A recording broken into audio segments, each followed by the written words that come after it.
해커 쌍국사 능력 검정 시험 회차별 기출문제 풀이 심화 편입니다. 51회 기출문제 풀고 있고요. 21번부터 30번까지 풀도록 하겠습니다. 21번입니다. 가 기구에 대한 설명으로 옳은 것은 가 기구에 대한 설명이 자료로 나와 있습니다. 교활한 아전이 여러 가지로 폐단을 일으키는 것은 수령이 듣고 보는 것으로서 다 감찰할 수가 없습니다. 그러나 중앙에 경제소, 여기 힌트가 하나 나오죠? 중앙에 경제소가 있고 여기 아전, 수령 이런 얘기가 나오고 있습니다. 지방관 관련된 기구라고 볼 수가 있겠는데요. 그래서 지방의 어떤 기구하고 경제소 두 개를 두고 서로 들은 대로 규찰해서 아전을 억제시켜야 된다라고 나오고 있습니다. 네, 이게 성종실록에 기록된 내용인데요. 경제소하고 같이 중앙에는 경제소가 있고 지방에는 뭐가 있냐면 일단 이 기구는 유향소라는 기구입니다. 일종의 향촌 자치기구라고 할 수가 있겠는데 이 유향소에 향촌의 자치기구로서 놓으면서 이쪽에서 회의도 하고 수령과 아전이 서로 이제 회의를 해서 일을 끌어나가는 건데 여기에서 나중에 마찰이 많이 생기게 됩니다. 기존에 그 지역에 있었던 향리들과 중앙에서 내려온 수령, 지방관 사이에 어떤 마찰이 생기게 되면서 이것을 해소하고 해결하기 위해서 중앙에 경제소라는 것을 두고 이 지방의 유향소를 적절히 케어하는 그런 역할을 하게 되는데요. 유향소와 관련된 설명으로 옳은 것을 골라보도록 하겠습니다. 좌수와 별감을 선발해서 운영되었다. 이 문제가 사실 오답률이 조금 높았는데 좀 낯설어서 그런 것 같아요. 유향소라는 기구 자체가 좀 낯설지 않았나 싶습니다. 답이 바로 1번에 나오는 문제였는데 우선 답 체크 먼저 하고요. 좌수하고 별감을 선발을 해서 일종의 유향소라는 자치기구를 운영을 하게 했던 거죠. 자, 2, 3, 4, 5번 보겠습니다. 지방의 행정, 사법, 군사권을 행사하는 거는 유향소에 있는 향리들이 아니라 요거는 수령입니다. 지방관이죠. 일종의 지방관인데 조선은 이렇게 지방의 행정권, 사법권, 군사권을 그 지역의 수령이 가질 수가 있어서 일종의 어떤 권한을 좀 상당히 가지고 있죠. 이게 없어지는 거는 나중에 후반에 근대기로 와서 갑오개혁이 되어서야 갑오개혁 때 이제 수령이 갖고 있는 이런 권한이 좀 축소가 되고 사법권이 독립이 되는 그런 건 좀 후반기에 나오게 됩니다. 요거는 수령의 이 권한이고요. 3번 오품 이하의 관원에 대해서 서경권은 이 서명하는 거죠. 동의권인데 오품 이하의 관원을 임명하는 거에 대한 동의권을 행사하는 권리를 얘기합니다. 요거는 대간이라고 하는 사람들이 가지고 있었던 건데 그 사헌부하고 사간원의 관리입니다. 이들이 언론 역할을 하면서 이 대간이라는 사람들이 서경권을 가지고 그러니까 왕이 함부로 내가 원하는 사람을 막 턱턱 안 치고 하는 거를 이제 견제하는 그런 역할을 했던 거죠. 자, 4번 조광조를 비롯한 살인의 건의로 혁파 없어졌다. 이건 소격서입니다. 소격서. 소격서는 도교 의례를 행하는 관청이었는데 사실은 이제 조광조 같은 경우에는 유학자이기 때문에 아주 강력한 유학자죠. 그래서 도교나 불교 행사를 국가적으로 돈을 써가면서 하는 거에 반대를 합니다. 이런 건 낭비라는 거죠. 그래서 조광조가 등용이 되었을 때 소격서가 혁파가 되기도 했습니다. 요거는 조광조 시절의 얘기고요. 임금으로 치면 중종 때 얘기라고 보시면 되겠습니다. 자, 5번 중앙에서 교관인 교수나 훈도가 파견되었다. 중앙에서 교관을 파견을 했다. 이거는 향교입니다. 향교. 이거는 지방에 두었던 중등 교육기관이죠. 비슷한 걸로 많이 헷갈리는 게 서원이 있지만 이 서원은 국가에서 뭔가를 파견해 주는 게 아니에요. 그냥 사설로 만들어진 제사 기능과 교육 기능을 담당하는 그리고 일종의 지방의 선비들이 모이는 구심점 역할을 하는 그런 장소였다고 보시면 되시고 이 향교는 국가에서 선생님을 파견해 주는 그런 중등 교육 기관이었다. 이 정도로 체크하겠습니다. 경제소하고 유향소 같이 묶어서 기억을 해주시고 좌수랑 별감이라는 낯선 명칭도 같이 확인하고 넘어가겠습니다. 22번입니다. 가인물에 대한 설명으로 옳은 것은 파주 자운서원, 여기 또 서원이 나오네요. 자운서원에는 누구누구의 위패가 모셔져 있습니다. 이 인물의 위패가 모셔져 있습니다. 그는 군주가, 왕이죠. 수양해야 될 덕목과 지식을 담은 성학 지묘를 집필을 해서 임금에게 바쳤으며 해주, 향약을 시행을 해서 향촌 자치를 좀 부흥시키는 그런 결과를 가져온 사람인데요. 성학지묘라는 힌트가 있었습니다. 해주향약도 알고 있으면 추가 힌트가 될 수 있었겠죠. 이분은 율곡이입니다. 성학지묘가 나왔을 때 이의를 떠올려야 이걸 풀 수 있는 문제가 되겠고요. 그래서 아무래도 3점짜리로 나오지 않았나 싶습니다. 자, 답 체크해 보겠습니다. 불시잡변을 지어서 불교를 비판하였다. 이거는 정도전이죠. 조선을 세운 킹메이커 정도전인데 불시잡변의 불시는 부처님을 좀 낮춰서 이르는 얘기죠. 부처씨라는 거죠. 불시의 헛소리다라는 식으로 불교에 대한 어떤 안 좋은 점을 얘기하는 그런 책인데 불교 비판서죠. 정도전이고요. 2번 노론의 영수로 북벌론을 주장했던 사람. 노론의 최고 지도자 역할을 하면서 북벌론을 주장했었던 사람은 송시열입니다. 나중에 숙종에게 사약을 받고 죽게 되는 송시열이 되겠고요. 양명학을 연구해서 강화학파를 형성했다. 이거는 성리학의 또 다른 어떤 분파라고 보시면 되겠는데 양명학을 연구를 해서 새로운 학파를 형성한 사람은 정제두라는 사람입니다. 정제두. 4번 북한산비가 진흥왕 순수비임을 고증하였다. 증명했다는 거죠. 그 내용을 비석의 내용을 탁본을 떠서 분석을 해서 이것이 진흥왕 순수비다라는 걸 밝혀낸 사람이 있습니다. 이거는 조선 후기 추사 김정입니다. 우리에게는 서예가로 알려져 있기도 하고 세한도라는 그림으로 또 최근에 크게 알려주신 분인데 김정희는 그 탁본 옛날 글자 돌에 새겨진 글자 연구하는 거 이런 글자들 금성문이라고 하는데 이런 거 연구하는 금성문 학자였어요. 그래서 북한산비가 조선시대에도 이게 뭐 무학대사 비라더라 이런 식으로 카더라가 굉장히 많은 거였는데 직접 북한산에 올라가서 탁본을 떠가지고 글자를 보니 그땐 지금보다 훨씬 덜 지워져 있었겠죠. 그래서 이것이 신라의 진흥왕이 이 한강을 차지하고 북한산에 올라가서 넓어진 신라의 땅을 확인하고 세운 비석 순수비임을 확인을 하고 그 테두리에다가 자기가 확인한 내용을 새롭게 각자를 해놓습니다. 그래서 그 내용이 아직 우리한테 뚜렷하게 남아있기 때문에 지금은 그 내용으로 이게 북한산비라는 거를 증명을 할 수가 있었고 현재는 북한산 위에다 올려놓고 있진 않고요. 요거 우리가 국보로 지정을 해서 국립중앙박물관에 1층에 신라 전시실에 가면은 볼 수가 있습니다. 자, 김정희가 한 일 중에 하나라는 거 체크하시고요. 그러면 4개가 다 아니었으니까 하나밖에 안 남죠. 우선 5번이 답일 텐데 다양한 개혁 방안을 담은 동호문답을 저술하였다. 이것도 이이가 쓴 책 중에 하나구나. 이렇게 체크해 주시면 될 것 같고요. 하나 더 기억을 해놓자면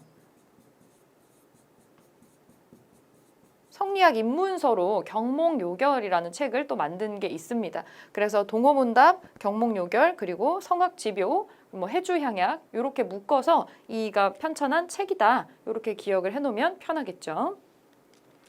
23번 보겠습니다. 다음 가상뉴스 이후에 전개된 상황으로 옳은 것은 며칠 전 우리 군사들이 명군과 연합해서 일본군으로부터 평양성을 탈환했습니다. 이번 승리는 분리했던 전세를 역전시킬 계기가 될 것으로 보입니다. 조명연합군이라고 나옵니다. 임진왜란입니다. 우리가 명나라의 군대와 합심해서 일본과 싸웠던 전쟁 임진왜란이고요.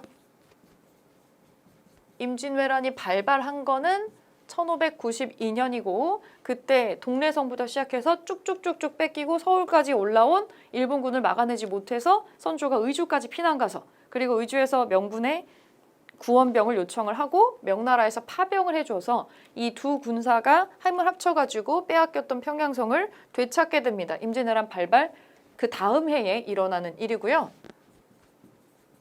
연도로 치면 1593년인데 그때의 기록화가 지금 남아 있는 게 있습니다. 그러면 요 이후에 벌어진 일을 이제 우리가 고르는 건데 임진왜란의 과정을 보면 처음엔 우리가 전혀 준비를 못했기 때문에 계속해서 깨지면서 일본군들이 쭉쭉 올라옵니다. 왕은 피난을 가고 그래서 우리가 명나라에 원군을 요청을 하게 되고요. 그렇게 해서 조선과 명나라 연합군이 들어오게 되면은 이제 또 바다에서 이순신이 승전보를 올리기 시작하면서 전세가 다소간 역전이 되게 되죠. 그리고 전세의 불리함을 느낀 일본이 정전, 이제 전쟁을 끝나는 협상에 응해서 이거를 전쟁을 끝내내 만에하는 회의를 한 3년을 합니다.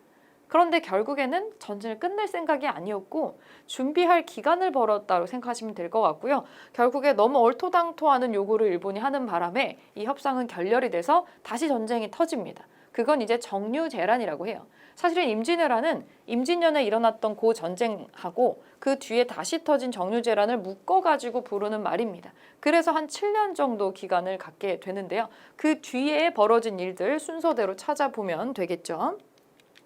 이순신이 명량에서 대승을 거두었다. 여기 답이 또 일본에 바로 나오네요. 명량대첩입니다. 신에게는 아직 12척의 배가 있습니다. 라는 유명한 대사를 여러분 기억하실 텐데 영화로도 만들어진 유명한 대첩이죠. 그 이순신 장군이 백의종군 때문에 사실은 초반에 공을 세우고도 여러 시련을 겪고 있었는데 협상이 결렬이 되고 나서 일본이 다시 쳐들어옵니다. 정류재란이 발발하고 나서 역시 바다에는 이순신이 있어야 하기 때문에 이순신을 다시 바다 쪽으로 보내게 되죠. 그래서 거기에서 남아있는 12척의 배를 가지고 수백 척에 달하는 일본의 배를 무찌른 큰 이 전투가 있었습니다. 그것이 명량해전, 명량대첩이라고 부르는 이 전투가 되겠습니다. 요거가 이제 이 다음에 평양성 탈환 다음에 일어나는 순서로 체크를 해볼 수가 있겠고요. 나머지 것들은 시기적으로 그럼 안 맞는 거겠죠. 최무선이 진포에서 왜구를 격퇴하였다. 최무선, 우리나라에서 화약을 제조하고 화포를 개발한 사람으로 알려져 있죠. 화통도감이라는 관청에서 화포를 개발하는 사람입니다. 이 사람은 고려 후기에 이거를 개발을 하는 사람이 되겠죠. 이 왜구를 격퇴했다. 진포대첩의 일환인데요. 진포대첩, 이거는 고려 시기이기 때문에 해당 사항이 없습니다. 고려 말기겠죠. 정확히는. 신립이 탕금대에서 배수진을 치고 싸웠다. 이건 임진왜란 발발 직후입니다. 도대체 신립이 왜 탕금대에서 싸웠는지 모두에게 미스터리입니다. 차라리 조금 더 안쪽에 좀 사람들이 잘 모르는, 일본인들로서는 지형을 잘 모르는 산골짜기 쪽으로 들어와서 싸웠으면 좀 유리했을 텐데 탕금대라고 하는 넓은 벌판에서 싸우는 바람에 이때는 배수의 진이라고 하긴 했지만 이기지 못하고 여기서 패퇴를 하게 됩니다. 신립 장군도 여기서 전사를 하게 되죠. 신립의 전사 소식을 듣고 선조가 피난을 가게 됩니다. 요거는 발발 직후고요.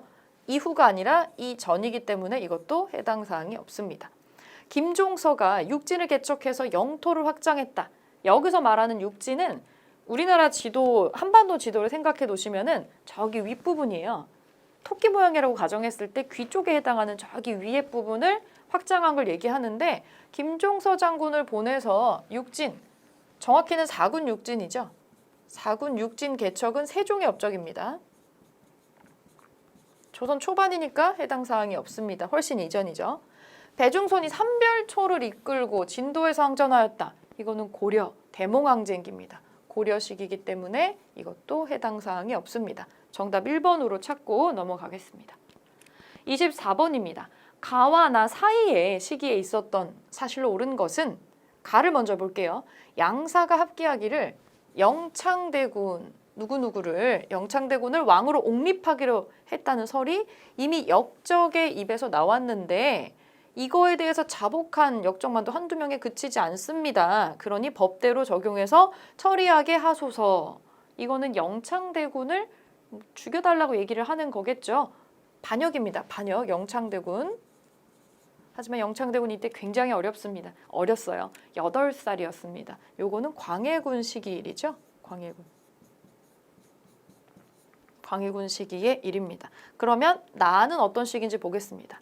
앞서 왕에게 이괄부자가 역적의 우두머리라고 고해 바친 자가 있었다. 이괄의 아들 이전을 잡아오라고 명령을 했다. 이전은 그때 이괄의 군영에 있었고 이괄은 결국 금부도사를 죽이고 여러 장수들을 위협하여 난을 일으켰다. 이거는 이괄의 난입니다. 이괄의 난, 이 사람은 인조반정의 공신입니다. 인조를 왕으로 올려준 사람이라는 거죠. 그런데 농공행상이 제대로 안 된 거예요. 여기에 대한 불만을 품고 결국에 이괄이 난을 일으켰다라는 얘기가 나오고 있습니다. 여러분들 태정태세 외우시다 보면 반정이 2번 나옵니다. 인조 반정이 있고 중종 반정이 있죠. 우리 앞서 나왔던 광해군을 밀어내고 왕이 되는 사람이 인조입니다. 인조. 그럼 광해군과 인조 사이 시기에 있었던 사실로 옳은 것을 고르면 되겠죠. 국왕의 친위 부대인 장룡령이 조직되었다. 이 장룡령을 만드는 사람은 정조입니다. 정조라면 인조 뒤시기에 나오는 인물이니까 해당 사항이 없고요. 서인이 반정을 일으켜서 정권을 장악하였다. 일단 답이 2번인데요. 서인이 반정을 일으켰다. 이게 인조 반정을 얘기하는 겁니다. 서인들이 인조를 옹립해 올려서 인조 반정을 일으켜야 인조가 왕이 되겠죠. 그래서 답이 2번으로 찾아볼 수가 있는 것이고요. 자, 3번 보겠습니다. 정열이 모반 사건으로 옥사가 발생하였다. 이거는 선조 시기에 일어났었던 기축 옥사라는 겁니다. 앞선 시기의 일이죠. 정열입. 이거는 조선 역사에서 굉장히 미스터리한 사건 중에 하나인데 저분이 안 죽었다는 얘기도 있고 여러 가지 설이 있어요. 이분이 정말 특이하게도 당을 바꾸는 모습을 좀 보여주게 되거든요. 원래 서인이었다가 동인이 되는 사람인데 이 당을 바꾼 것도 바꾼 건데 이 사람에 대한 여러 가지 안 좋은 얘기가 있어서 모략을 일으키려고 한다라는 그런 설 때문에 진짜로 군사를 파견해서 조사를 해보니까 실제로 무슨 군사 훈련을 시키고 있더라. 이거는 반역의 증거다라고 하면서 순식간에 역적으로 몰리는 사람인데요. 이 정열입과 결탁한 사람을 찾아내는 과정에서 1000명이 넘는 사람이 죽습니다. 대단한 옥사였고요. 그래서 기축옥사라고 하는 충격적인 사건으로 기록이 되어 있는데 정열입과 편지 한번 주고받은 사람도 다 얽혀가지고 죽게 되는 사건입니다. 요거는 시기적으로 또 맞지가 않기 때문에 해당 사항이 없어요. 4번 허적과 윤휴 등 남인들이 대거 축출되었다. 남인들이 대거 축출되었다. 이거 숙종 때입니다. 숙종 때 있었던 환국을 가리키는 말인데요. 환국, 경신환국이라는 환국을 가리키는 말인데 환국은 여러분 공기 전환할 때 환기시키다 뭐 이런 말 쓰시잖아요. 어떤 전세를 갑자기 확 뒤집을 때 환국이라는 말을 써요. 이걸 숙종이 좀 자주 합니다. 이걸 확 뒤집으면서 어떨 땐 서인이 쓰고 어떨 땐 남인 쓰고 어떨 때 또 서인으로 돌아오고 이걸 반복을 합니다. 그리고 서인에서 남인으로 다시 남인에서 서인으로 돌아온 이 과정에 항상 중간에 명분이 되어 있는 여성이 존재를 하죠. 인현왕후하고 장희빈이 그 존재가 되겠습니다. 인현왕후는 서인 쪽이고 장희빈은 남인 쪽입니다. 그래서 어느 여성분에게 더 사랑을 쏟느냐에 따라서 왔다 갔다 했다라고 알려져 있지만 실제로는 정권의 흐름에 의해서 이 여성분들의 운명이 결정된 거지 사랑 때문에 이게 확 바뀌고 이랬다고 보기는 조금 어렵죠. 하지만 그런 스토리 때문에 여러 가지 사극의 주인공이 되는 인물이고요. 요건 숙종시기에 이르기 때문에 또 여기에 해당 사항이 없습니다. 자의 대비의 복상 문제로 예송이 전개되었다. 누군가가 돌아가셨을 때 상복을 몇 년을 입느냐를 놓고서 싸웠다는 얘기예요. 예송 논쟁이라는 게 있었죠. 이 예송 논쟁은 현종 때 일어나는 일이기 때문에 왜냐하면 현종이 효종의 아들인데 효종의 둘째 아들로 즉위를 했기 때문에 대비가 돌아가셨을 때 문제가 된 거예요. 효종은 둘째 아들이고 그 사람의 아들이 즉위를 했기 때문에 이게 그러면 장남의 예를 갖춰야 되냐 뭐 차남의 예를 갖춰야 되나 이거를 가지고 굉장한 탁상공론이 벌어졌다라는 거죠. 대표적인 탁상공론 중에 하나인데 그 예송 논쟁에 관련된 얘기입니다. 요거는 시기적으로 뒤에 현종 시기 일이기 때문에 요것도 해당 사항이 없습니다. 사이에 있었던 일은 2번으로 찾아주고 넘어가겠습니다. 25번입니다. 밑줄 그은 이 왕이 추진한 정책으로 옳은 것은 명릉은 이 왕과 왕비인 인현왕후의 무덤입니다. 인현왕후 힌트가 나오죠. 이 왕은 숙종입니다. 인현왕후, 숙종, 장희빈, 숙빈 최씨 이야기 기억하고 계실 텐데 자 숙종의 정책으로 옳은 것을 볼 텐데요. 대화창을 보니까 경신, 환국 등 여러 차례 환국을 통해서 전국을 주도했다라고 나옵니다. 환국 총 3번 있었죠. 경신환국, 기사환국, 갑술환국이 있었습니다. 서인, 남인, 서인으로 계속해서 주도 세력이 바뀌는 그런 결과를 가지고 왔고요. 이 환국의 제일 큰 특징은 뭐냐면 한 번 환국을 할 때마다 반대파가 쓸려 내려가는 거였기 때문에 남은 자들은 최대한 왕에게 납작 엎드리게 됩니다. 왕권을 강화하는 수단이었어요. 왕권 강화. 그래서 숙종은 강력한 왕권을 가지고 있었던 왕입니다. 그리고 대동법이라고 하는 것을 황해도까지 확대 시행했었던 사람이에요. 대동법을 확대했다라는 것 자체가 이 사람이 왕권이 굉장히 강했음을 보여주는 반증이기도 합니다. 광해군 요거 경기도권에밖에 시행을 하지를 못했었죠. 대동법이라고 하는 게 땅을 갖고 있는 사람에게 조금 불리한 법으로 인식이 되다 보니 확대하는 데 굉장히 오래 걸렸습니다. 요게 시행이 된다면 백성들의 부담은 덜어지겠지만 땅 갖고 있는 사람, 양반들, 관료들은 조금 더 큰 세금을 부담하는 결과가 되기 때문에 이게 확산되는 거를 사실 반대했죠. 그래서 대동법이 전국적으로 확대되기까지 무려 100년 정도 시간이 걸리게 됩니다. 그 대동법을 그래도 황해도까지 확대 시행하는 데에 이 업적을 가지고 있는 사람이 숙종입니다. 자, 나머지 선지에서 추가 업적 찾아보겠습니다. 1번, 수도 방어를 위해서 금이영을 창설하였다. 군대를 창설을 했다라고 나오고 있습니다. 1번이 바로 답으로 찍어볼 수 있겠는데요. 사실은 이것만 한 건 아니고요. 우리가 숙종 이전에 청나라와의 병자호란에서 패퇴를 하고 나서 우리는 그 수도를 방어하는 그 어떠한 성벽도 수리를 할 수가 없었어요. 아예 그 약속에 그게 있었습니다. 왜냐하면 청나라에 충성을 다한다라는 어떤 맹약의 표시로 이 임진왜란이나 병자호란으로 망가진 성곽들 있죠. 한양도성을 비롯한 이 성곽을 수리하지 않는다라는 조항이 들어가 있었어요.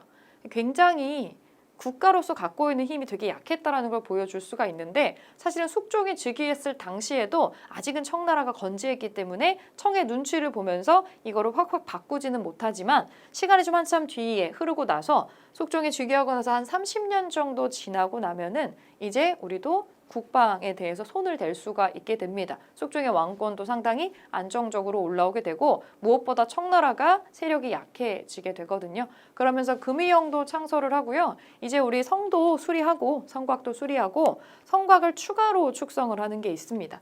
숙종이 이제 수도 방위 플러스 국방을 위해서 설치했었던 거가 북한산성이 있습니다. 북한산성이랑 탕춘대성이라는 거 있죠. 탕춘대성. 이런 것도 축조를 했다. 이렇게 추가로 알아두시면 될 것 같고요. 자, 나머지 오답들 보겠습니다. 국가의 통치 규범인 경국대전, 조선시대 법전이죠. 경국대전을 완성해서 반포한 사람, 이거 성종입니다. 성종이고요. 청의 요청으로 나선 정벌에 청나라가 러시아랑 전쟁을 했을 때 우리한테 파병하라고 요청을 하죠. 여기에 조총 부대를 파견합니다. 조총 부대 파견한 거는 이제 효종입니다. 인조 때 병자호란이 터지고 항복을 하게 되고 그 다음에 왕이 된 사람이 효종이죠. 우리가 아직 청나라의 영향권 안에 있었기 때문에 청나라의 요청대로 나선 정벌의 군대를 2차례 파견을 합니다. 우리나라 조총 부대의 활약이 굉장히 눈부셨기 때문에 여러 가지 기록에서 이 내용을 찾아볼 수가 있어요. 효종 때 일입니다. 4번. 농민들의 군역 부담을 줄여주고자 균역법을 시행하였다. 이렇게 실제로 백성들의 어떤 그런 걸 줄여주는 고난을 줄여주는 이런 세금 제도를 건드린다고 하는 거는 왕권이 굉장히 강한 사람이 할 수 있는 일이겠죠. 균역법을 실시한 사람 영조입니다. 영조. 치세 기간이 왕들 중에 가장 길었던 영조 시기의 일이고요. 유능한 인재를 양성하기 위해서 초계문신제를 실시하였다. 초계문신제. 이 초계문신제는 조선 역사상 500년 동안 유일하게 2분만 하신 거고 왕이 직접 트레이닝을 시킨 거죠. 공부도 시키고 숙제도 내고 과제도 내고 그렇게 한 3년 정도 육성을 하는 겁니다. 새롭게 왕이 원하는 가치관에 맞춰가지고 학문적인 성향도 추구하도록 만드는 그런 초계 문신제도라는 거를 만들게 되죠. 요거 정조가 한 일입니다. 정조가 창덕궁에 규장각을 두고 규장각에 이 신진 인사들을 데리고 와서 초계문신제도를 시행을 합니다.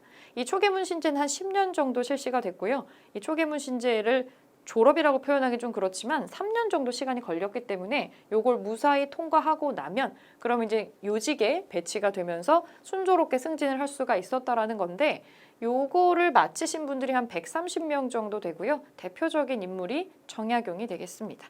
요것도 참고로 정조랑 연결하는 걸로 기억을 해두시면 편하겠죠. 자, 25번에 1번으로 답 체크하고 넘어가겠습니다. 26번입니다. 다음 대화가 이루어진 시기의 경제 상황으로 옳지 않은 것은 며칠 전 전하께서 형조와 한성부에 시전 상인의 금난 정권을 철폐하라고 발표를 했다라고 합니다. 이거 누구겠습니까? 금난 정권 철폐. 금난 정권은 노점을 걷어낼 수 있는 권리입니다. 절대 권력을 가지고 있는 거죠. 이거를 없앴다라는 거예요. 이게 없어야 누구나 장사를 쉽게 시작을 할 수가 있겠죠. 그러면 시장이 활발해질 겁니다. 요거를 한 사람은 정조고요. 정조 시기에 신해통공을 말하고 있습니다. 신해통공을 하면서 다만 이 시전의 중요한 유기전은 여기에서 제외시키고 나머지 것들에 대해서 금난 정권을 철폐한다. 신해통공한다. 이렇게 나오고 있습니다. 정조 시기고요. 조선시대 후반이라고 보시면 되겠습니다. 그러면 조선 후기의 경제 상황으로 옳지 않은 거 골라주면 되겠네요. 고액 화폐인 활구가 주조되었다. 답이 또 1번에 나오네요. 1번이 답입니다. 활구는 은병이라고도 부르는 조그만한 은 표주박처럼 만들어진 고액권인데요. 은으로 만든 거니까 요거는 고려시대 때입니다. 고려 숙종 때 주전도감에서 이거 만들죠. 고려 시기의 화폐이기 때문에 요거는 해당 사항이 없죠. 1번이 바로 답이 되겠고요. 나머지는 전부 조선시대 후반에 볼 수 있는 모습들이 되겠습니다. 담배나 면화 등 옛날에는 주로 먹는 곡식을 위주로 재배를 했지만 지금은 판매하는 거, 내가 직접 쓰지 않아도 팔아서 돈을 버는 상품 작물 후반에 볼 수 있는 모습이고요. 관청에 물품을 조달하는 공인이 활동을 하였다. 왜냐하면 이 현물, 특산품을 바치는 거에서 요거를 쌀이나 이 돈으로 바꿔가지고 내는 대동법이 실시가 되기 때문에 상대적으로 이제 관청에서 필요로 하는 물자를 공급받는 루트가 필요해지게 됩니다. 그래서 공인이라고 하는 사람이 활동을 하게 되는 거거든요. 요거 조선시대 후반에 보이는 모습 맞습니다. 송상, 만상의 대청무역으로 부를 축적하였다. 맞습니다. 이런 분들 사상이라고 하는데 상업을 진행하게 되면서 송상, 만상 같은 사람들이 활동을 하면서 개인적으로 큰 부를 축적하는 거상들이 출현을 하게 된다. 이렇게 볼 수 있겠습니다. 조선 후반의 특징이고요. 상업이 대체로 활성화되는 모습 볼 수 있어요. 광산을 전문적으로 경영하는 덕대가 등장을 하였다. 원래는 국가에서만 광산을 경영을 하다가 이제 민간 경영을 풀어주면서 이 광산만 전문적으로 경영을 하는 특별한 경영자가 등장을 하기 시작을 하는 거죠. 이것도 조선시대 후반에 나타나는 활발한 이 경제활동 발전의 특징이라고 볼 수가 있겠습니다. 이것도 맞는 얘기가 되겠죠. 옳지 않은 것은 고려시대 경제 상황인 1번이 되겠습니다. 27번입니다. 가 인물의 작품으로 옳은 것은 이 그림은 조선 후기의 풍속화가 땡땡땡이 그린 미인도라고 나와 있습니다. 여기 해원이라고 호가 나와 있고요. 양반들의 풍류와 남녀 사이의 애정을 소재로 한 작품을 많이 남겼다. 이분은 신윤복이네요. 신윤복의 작품 찾아보겠습니다. 1번은 씨름하고 있는 모습입니다. 제목이 그냥 씨름이고요. 이거는 김홍도입니다. 김홍도의 씨름이라는 작품이고 2번은 노인이 이 물을 바라보고 있어요. 나이가 많은 사람이, 나이가 많은 선비가 물을 바라보고 있는 그림. 그래서 그냥 이거는 나이가 많은 높은 선비가, 높은 데에서 선비가 물을 바라보고 있다. 고사관수도라는 그림이고요. 강희안이라는 조선 전기의 분이 그린 그림입니다. 고사관수도 자주 이제 그림에 나오는 것 중에 하나니까 확인 한번 해놓고 3번 보겠습니다. 이것도 재밌는 풍속화 중에 하나인데 흐려서 잘 보일지 모르겠지만 지금 주인 두 내외가 화들짝 놀래고 있고 여기 닭이 있고 병아리가 있어요. 어미닭이 굉장히 놀랬죠. 고양이가 지금 병아리 한 마리를 물고 뛰어가고 있습니다. 이거는 파적도라는 그림입니다. 파적도. 이거는 김득신이라는 풍속 화가가 있어요. 김득신. 조선 후기. 파적이 뭐냐면 고요함을 깨다라는 거예요. 아주 한가로운 오후였는데 이 고양이가 병아리 물고 가면서 난리가 난 거죠. 투덕하면서. 그 장면을 아주 해학적으로 그려낸 풍속화라고 할 수가 있겠습니다. 4번. 이게 답이겠죠. 유명한 그림인데 달밤이네요. 월, 하, 정, 인. 달밤에 몰래 만나고 있는 두 커플의 모습을 보여주고 있습니다.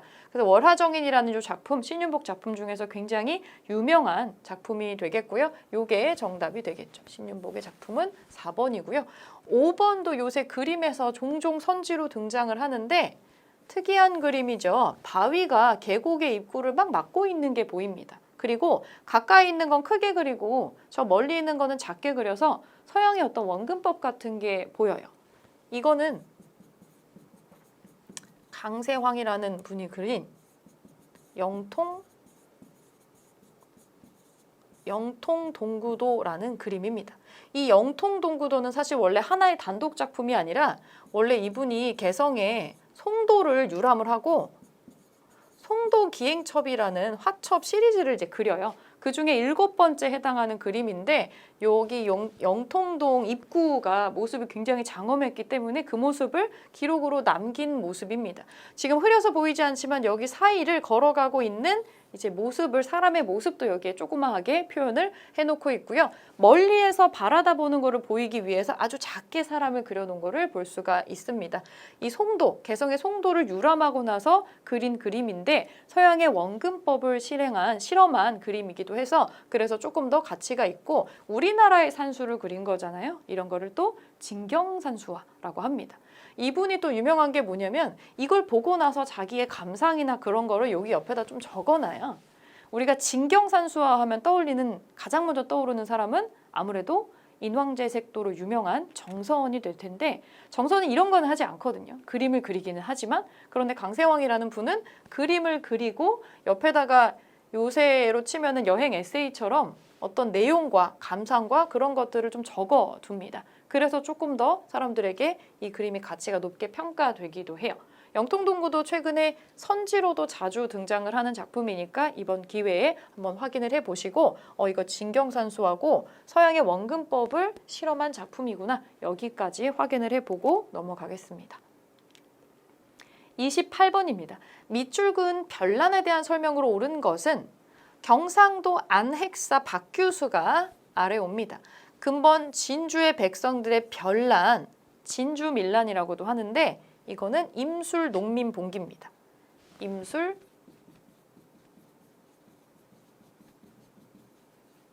조선 후기에 일어났었던 대표적인 큰 밀란 중에 하나가 되겠고요. 이건 오로지 이 원인이 뭐냐면 경상 우병사 백낙신이 탐욕을 부려서 수탈을 했기 때문에 사람들이 난을 일으킨 것이다 라고 조사관으로 파견된 박규수가 뭐라고 임금에게 조사서를 올리고 있어요. 이 별난을 격발시킨 죄를 물어서 그를 엄중히 처벌하소서라고 얘기를 하고 있습니다. 안핵사가 그런 사람입니다. 어딘가에서 뭔가 밀란이 일어나거나 분란이 일어났을 때 이거를 조사하라고 파견하는 조사관이에요. 임금이 임명해가지고 보내는 게 되겠고요. 임술 농민봉기는 철종 시기의 일입니다. 우리가 순, 헌, 철 이렇게 외울 때 삼정의 문란 세트로 따라오게 되는데 굉장히 사람들이 먹고 살기 힘들었었던 수탈의 시대라고 볼 수가 있겠죠. 자, 그러면 이 임술 농민봉기에 대한 임술 농민봉기 진주밀란에 대한 설명으로 옳은 것을 골라보겠습니다. 홍경래가 주도해서 봉기했다. 이거는 임술 농민봉기보다 한 50년쯤 전에 일어났었던 홍경래의 난입니다. 위치가 완전히 반대죠. 요거 아니고요. 청군이 파병되는 결과를 가져왔다. 이거는 이모군란하고 갑신정변 때 일입니다. 아니죠. 흥선대원군 집권 시기에 일어나지 않았습니다. 이건 철종 시기죠. 철종 시기니까 해당 사항이 없고요. 삼정 이정청이 설치되는 계기가 되었다. 요게 정답입니다. 삼정의 문란의 대표적인 케이스거든요. 그래서 이걸 해결하기 위해서 탐관오리를 이제 벌하고 그리고 이거를 제대로 돌아가게 해주는 삼정이정청을 설치를 합니다. 물론 크게 효과를 보지는 못했지만 요거 연결해서 기억해 주시고요. 보국 안민, 제포구민을 기치로 내걸었다. 이거는 동학 농민운동이죠. 동학에 관련된 내용입니다. 나머지 손질 확인하고 넘어가겠습니다. 29번입니다. 가와 마에서 일어난 사실로 옳지 않은 것은 답사 계획서네요. 섬에서 만나는 제국주의 열강의 침입과 저항이라고 되어 있습니다. 외교장각, 연무당, 광성보, 정족산성, 초지진 여기는 강화도입니다. 오늘날에도 이 지명을 그대로 찾아볼 수 있는 지역에 남아 있죠. 강화도에서 일어난 사실 옳지 않은 거 한번 골라보겠습니다. 가 외교장각, 나는 연무당 예터, 광성보, 정족산성, 초지진이 있습니다. 찾아보겠습니다. 옳지 않은 거예요. 프랑스군이 의궤를 약탈했다. 외교장각에서 의궤 약탈하죠. 이거 맞습니다. 그 병인양요가 터졌을 때 병인양요에서 놀랍게도 프랑스군이 패퇴하고 넘어가면서 빈손으로 갈 수가 없으니까 이 외교장각에 있었던 이 의궤를 뭔가 이제 비싸 보이게 되어 있으니까 이거를 수백 건을 훔쳐가게 되죠. 우리가 이걸 반환받은 것은 비교적 최근입니다. 의궤 약탈 사건이 있었죠. 이거 맞는 얘기고요. 연무당이라는 장소였는데 연무당 여기에서 조일, 수호, 조규가 체결되었다. 이렇게 나오니까 여러분들이 헷갈릴 수 있는데 여러분들이 강화도 조약이라고 배우시는 그겁니다. 우리가 강화도 쪽에 1875년에 운요호 사건이 터지게 되면서 이것 때문에 일본이랑 뭔가 조약을 맺게 되는데 그러면서 개항하게 되죠. 이게 강화도 조약입니다. 정식 명칭은 조일, 수호, 조규가 되겠습니다. 연무당에서 맺은 거 맞습니다. 요거 맞는 얘기고요. 어제연 부대가 결사항전하였다. 광성보죠. 광성보 어제연 장군의 부대가 결사항전을 해서 결과적으로는 뭐 이겼다라고 홍보가 된 전투가 있었죠. 이거 신미양요 때입니다. 신미양요. 신미양요 격전지죠. 근데 신미양요를 어제연 부대가 결사항전해서 어제연 부대는 거의 전멸에 가까운 피해를 입습니다. 그런데 이제 신미양요 때 이 미국은 거의 피해가 없어요. 거의 피해가 없고 광성보까지 차지를 했는데도 결국에는 나중에 군대를 물리고 떠나게 되죠. 그래서 우리가 승전했다라고 홍보하면서 그때 이제 척화비 같은 거 막 세우게 되는 건데 사실상 이거는 이겼다고 보기는 대단히 어렵고요. 왜냐하면 우리는 350명이 넘는 사상자가 있었는데 미군의 사망자는 단 3명이었다라고 기록이 되어 있기 때문이에요. 이들이 물러간 것은 이 정도 피해조차도 예상하지 않을 만큼 우리를 굉장히 업수히 봤기 때문이고 죽을 게 자명한데도 사람들이 계속 나오는 거에 약간의 공포를 느낀 거는 맞아요. 그렇지만 이거를 우리가 이긴 전쟁이라고 홍보하기는 조금 어렵기는 하죠. 어쨌든 이건 맞는 얘기고요. 4번 보겠습니다. 양헌수 부대가 적군을 물리쳤다.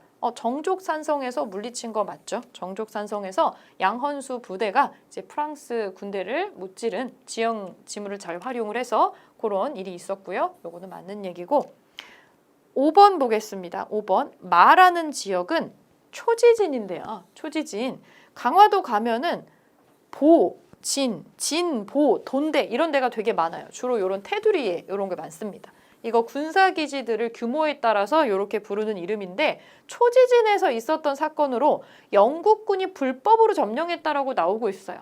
아닙니다. 영국군이 불법으로 점령한 거는 거문도입니다. 훨씬 아래로 내려가서 여수 근처에 있는 거문도라는 섬을 불법적으로 점령한 적이 있죠.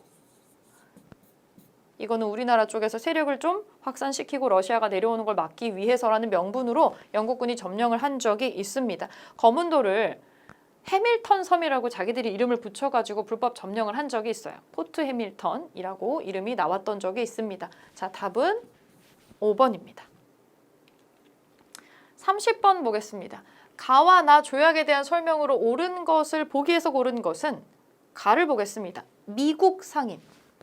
미국 상인과 상선이 조선에 와서 무역을 할 때에는 모두 세금을 바쳐야 한다. 미국이랑 우리가 조약을 맺었네요. 그러면 우리나라하고 미국이 맺은 조약이 되겠죠. 우리나라와 미국 사이의 조약이 되겠고요. 자, 나를 보겠습니다. 조선국에서 가뭄과 홍수, 전쟁 등의 일로 국내의 양식이 부족할 것을 우려해서 일시 쌀 수출을 금지하려고 할 때에는 한 달 전에 지방관이 일본 영사관에 통지하고 블라블라블라 나오고 있습니다. 쌀 우리나라에서 일본으로 가져갈 때에 조건이 있는데 제약을 걸어 놓은 거죠. 우리도 내부에 뭔가 심각한 문제 때문에 곡식이 부족하면 이거 수출 밖으로 내보내는 거 안 되게 할 수 있게 해줘라. 하지만 한 달 전에 미리 고지를 해주겠다라고 하는 조건을 달았습니다. 이거 방공령이에요. 쌀 내보내지 마 하는 건데 방공령을 할 수 있는 조건을 지금 달았습니다. 우리나라하고 조선과 일본 사이에서 무역장정을 한번 개정을 해요. 처음에는 이 조항이 없었다가 나중에 개정을 해서 이 내용을 넣습니다. 이게 문제가 된다라는 것을 인지를 하고 나서는 이 조항을 넣었지만 하지만 방공령을 실제로 실시할 수 있게 일본이 두지는 않아요. 갖은 핑계를 다 대서 실제로 방공령을 쓸 수 있게 하지는 않았습니다. 자, 이거 모두가 우리가 근대적으로 맺은 외국과의 조약을 얘기를 해주고 있습니다. 미국과 일본과 맺은 조약에 대한 설명으로 옳은 것을 골라보겠습니다. 자, 우리가 미국과 맺은 통상조약 한번 보겠습니다. 최혜국 대우 내용을 포함하였다. 맞습니다. 이 최혜국이란 단어가 근대 조약 내용에서 자주 나오는데 이게 뭐냐면 A와 B가 조약을 맺었어요. A와 B가 A라는 나라하고 B라는 나라하고 조약을 맺었는데 B가 조약을 맺을 때 최혜국 대우를 넣었습니다. 그렇게 되면 A라는 나라가 C라는 국가랑 어떤 더 좋은 조건으로 조약을 맺었을 때 이 더 좋은 조건을 B라는 나라한테도 해줘야 됩니다. 최혜국은 제3국에게 뭔가 우리나라랑 맺은 것보다 더 좋은 조건의 뭔가를 해줬을 때 우리도 똑같이 그거 해줘야 되는 그런 것을 최혜국이라고 합니다. 그러면 계속해서 좋은 조건의 뭔가가 조약을 다른 나라랑 맺을 때마다 자동으로 업데이트가 되는 거예요. 상당히 우리한테는 불리한 내용이라고 할 수가 있겠죠. 이게 이제 우리가 근대에 도미노처럼 외국이랑 조약을 맺을 때 전부 이 최혜국 대우를 넣게 돼요. 그러니 우리로서는 상당히 엄청난 피해를 감수하는 조약이었다고 볼 수가 있겠죠. 거의 준비 없이 우리 거를 거의 무한정 내주는 방식으로 근대적인 개혁들이 그 조약들이 체결되고 있는 것을 확인을 해볼 수가 있습니다. 최혜국 대우 내용 당연히 들어가 있었고요. 요 기억은 맞는 거기 때문에 기억이 없는 것 지울게요. 이렇게 소거해서 푸시면 됩니다. 니은을 보겠습니다. 갑신정변의 영향으로 체결이 되었다. 미국과의 조약이 갑신정변이랑은 관계가 없죠. 갑신정변은 일본과 청나라가 연결된 것이지 미국은 관계가 없습니다. 그래서 니은은 해당 사항이 없네요. 그러면 1번을 지워버릴 수가 있겠죠. 답은 2번으로 남는데 맞는 거 보겠습니다. 티귿. 이제 우리가 우리가 일본과 맺은 조약의 장정 부분이죠. 개정한 부분인데 방공령 시행에 대한 규정을 명시하고 있죠. 맞는 내용입니다. 디귿이 들어가는 2번이 정답이 되겠습니다.